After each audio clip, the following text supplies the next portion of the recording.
All right, falafel review. We're at Fuel Fever in Bensonhurst, Brooklyn on 18th Avenue off of 86th Street. Health food restaurant. They have good juices inside, so we'll see how it is. All right, we're at Milestone Park in Bensonhurst, Brooklyn off 18th Avenue between 82nd and 81st Streets. Across the street from Garibaldi Park, named after the legendary Italian Garibaldi who helped unify Italy. The centerpiece of this park is this milestone. Not this particular one. This one is a replica. The original is in the Brooklyn Historical Society in Brooklyn Heights.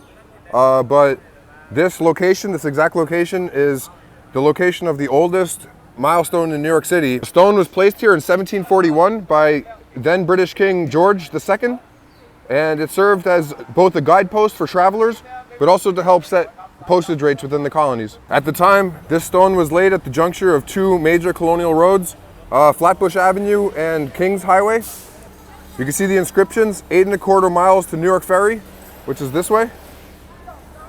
2.5 miles to Denise's Ferry, which is now about Fort Hamilton area. And 15 miles to Jamaica, which is straight that way. On the adjacent site was the Van Pelt Manor, established by an old Dutch family, the Van Pelts. And the Van Pelt Manor would actually serve as both an American and British prison during the American Revolution. Following the Battle of Brooklyn, in which the American forces were forced to retreat, the British overwhelmed and took over Brooklyn and used it as their own war prison.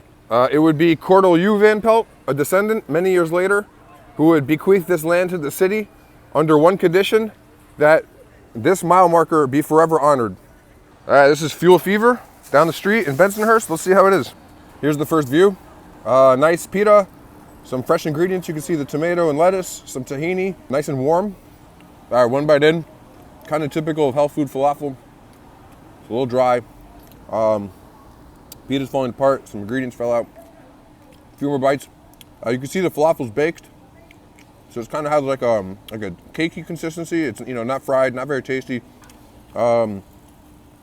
Pita's a little chintzy. Toppings are good, but very Spartan. Nice crunchy lettuce, which adds a nice texture balance. Very good tahini, but there's not a lot of it. All right, final bite, final verdict. It's not great. If you're a bodybuilder, if you're really diet conscious, then this is great because the ingredients are clean and fresh. It's kind of dry, falafel's baked. It's not like a great sandwich package. It came out to about $10, which isn't a great price, all things considered. It's a 6.2.